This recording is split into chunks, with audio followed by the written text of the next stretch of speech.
Alright, meowdy there gamers. I'm not feeling my best right now. I kind of have a bit of a sore throat, a little bit foggy in the brain region. I hope I'm not getting sick. It was actually really bad yesterday where like I just couldn't drink or eat anything because my throat would hurt so bad. And it's always times like that where I want to talk or sing the most. And of course, that's just not the case.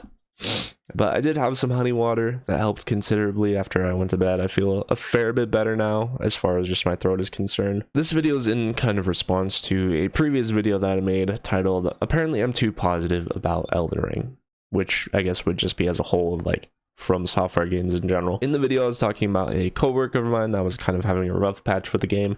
Initially it really sucks because initially it started out as them absolutely being in love with the game. Like when I first started talking to them, it's like, oh my god, this game is so amazing, I'm putting so much time into that, like this, that, the other. But eventually they did get stuck and they put down the game as a result of it, which is awful to hear. Going from I love this game to this game sucks, I hate it, like that's a hard shift. So I asked him, I was like, oh hey man, like what are you stuck on? Like maybe I can help you out here a little bit. And I don't remember the exact enemy, but it's one of those enemies I think where like they just either shoot a bunch of arrows or like spells at you or whatever.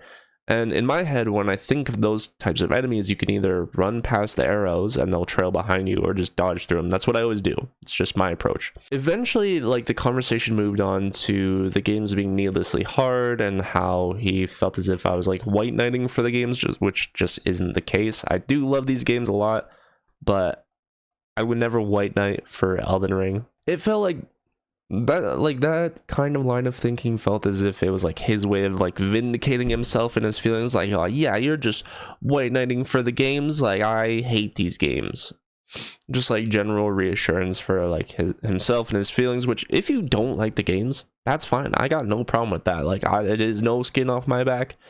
Would I love for more people to enjoy those games in that way? Yeah, absolutely. I feel that about a lot of things. I don't fully remember what I talked about in the videos. I didn't like look back at it to see what I said or anything like that, but I probably mentioned something of that there felt as if there was like a major shift to difficulty of like, oh, these are the hard games now, you know? And something I felt for a while, which I mean, I'm sure a lot of you would disagree with me on, and that's fine. You're totally welcome to that opinion just as much as I am welcome to mine, is that it felt as if there was kind of a love that was lost. That was like initially I felt as if there was a lot of love poured into the games with Demon Souls and Dark Souls. Not so much Dark Souls 2. We don't talk about Dark Souls 3, and that may be a bit of a return to form on Dark Souls 3. Bloodborne, I feel that way as well, but I'll talk about my thoughts on Bloodborne in a minute here. Sorry, I'm sure you can tell I'm rather congested as well. I think I am getting sick. For context, my favorite FromSoft title is the original Dark Souls, which I know all the Elden Ring and Bloodborne players are rolling their eyes right now. It's like, you fucking boomers. Like, well, you know, funnily enough, those were kind of the later games. Like the original Dark Souls was one of the later titles that I played. I started primarily with Dark Souls 2, which I never really finished for a very long time, and then Dark Souls 3 came out. I fell like wildly in love with that game. I played it a whole bunch, beat it multiple times, and then eventually as the games kept coming out, eventually I did make my way back to the original Dark Souls and found myself really passionately in love with that game. I played through it a number of times. I have it on multiple different platforms. I even did a speed run of it. It falls under the force quit percentage.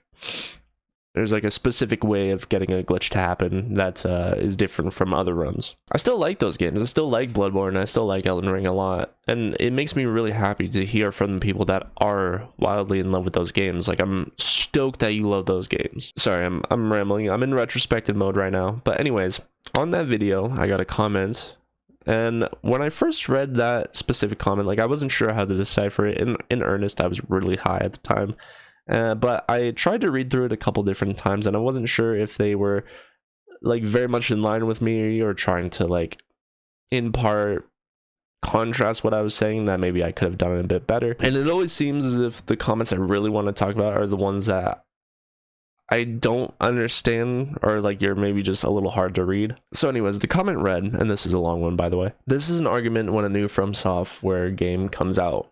Overtuned, lack of replay value, most bosses bad, unfair, and unfun. Look no further than Dark Souls 3 or Sekiro's cases. Bloodborne suffered a lot from being called Dark Souls Gothic, but limited. The truth is that once people start mastering the game, they realize that they aren't BS or unfair, and that there's multiple approaches to any situation. It was in my second playthrough when I used dual great hammers that I learned how to even tackle. I can't talk. It was in my second playthrough when I used dual great hammers that I learned how to even tackle multiple ganks and bosses. Before the many patches improving the game, I realized that this is not Dark Souls 3 Part 2. Combo branching, positioning, and distance plays a huge factors. You can't just roll spam or R1 your way through.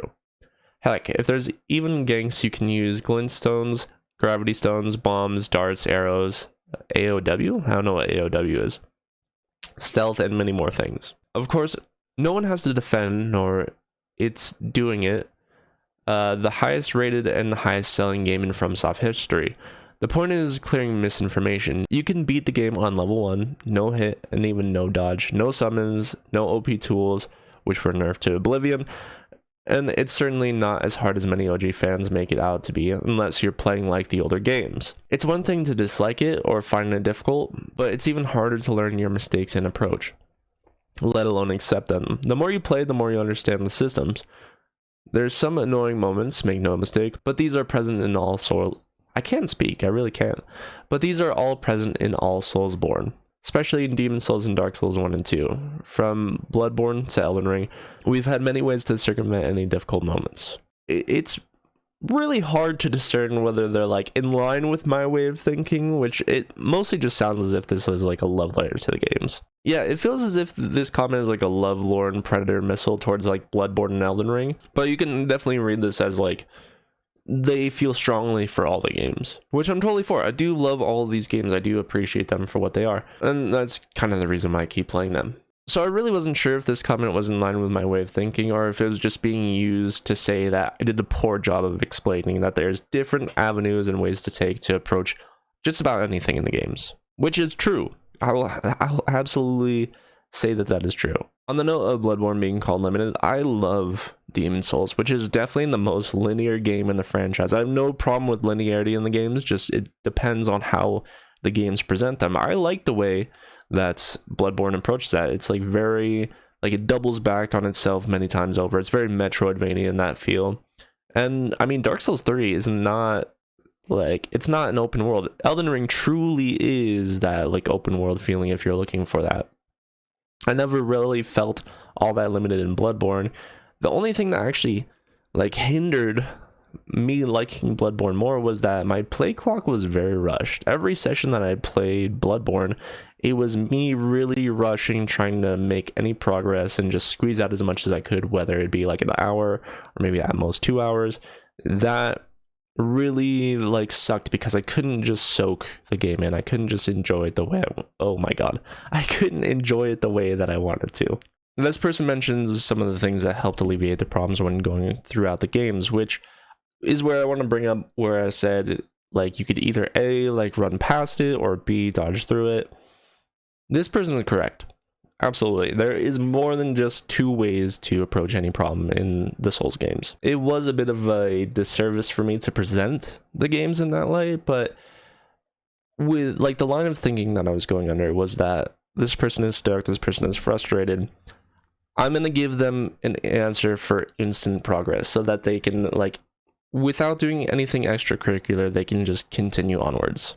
The reason I didn't share more is because I didn't know more. I don't know this game all that well. I don't know Elden Ring all that well. I will absolutely champion the fact that I am an Elden Ring noob, if you will. I beat the game. That doesn't say a lot. I played it in a very traditional Dark Souls fashion, which, to your point, says that it's just more difficult that way, which is probably true, but it's just the way in which I enjoy the games. I enjoy a very unga bunga thinking, like I dodge roll through attack. Therefore, I hit. Yeah, I take big gut sword, I smash.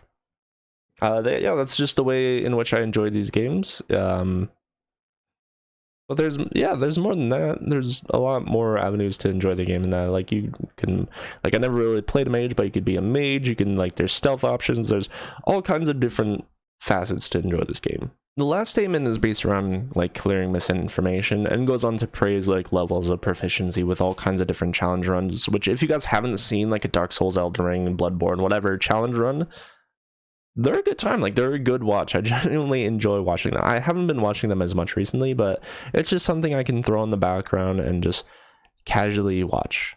And whether it's like a 1 hour run or like a 3 hour run, 18-hour run, who knows, I genuinely have a good time like enjoying those. To kind of mirror myself a little bit, I don't like games being needlessly difficult. That's true. Like, I don't like games being difficult for the sake of it. But with that being said, to contradict myself, I don't like games being easy. With certain things I've been exposed to, like, instant gratification is more present in my life than it has been, but that's definitely not all I enjoy as well. The feeling, like the dopamine that you get from finally beating that boss that you've been stuck on for so long is just absolutely wonderful. I don't want an easy game. I definitely like and appreciate challenge. I can't tell you how long it finally took for me to get around to beating Millennia, because that bitch destroyed my play clock. Just obliterated it. I still don't know the stance of the commenter in question. It just feels as if they are sharing how much they love these games. And for the person that asked if my coworker started rolling, I think the only thing that they started rolling was their copy of Elden Ring into the trash. Well, that's going to do things. I want to thank you all so much for watching. If you guys want to see more, check out the rest of the channel in the description. There's links to not just my channel, but my friends' channels as well. And yeah, I have a Discord. It is primarily a fighting game Discord, but we play other games in there as well. Remember to leave a like if you appreciated the video. It helps me out. Or leave a comment about your overarching feelings of the entirety of the Souls franchise. I would actually love to read it unironically. If you want to more directly support me, I do have a Patreon that I don't really use, so I don't like to promote it that much, but I would recommend maybe subbing to the Twitch if that's an avenue you want to take. If not, don't feel inclined to do so. Thank you all for watching. I'll see you later. Peace.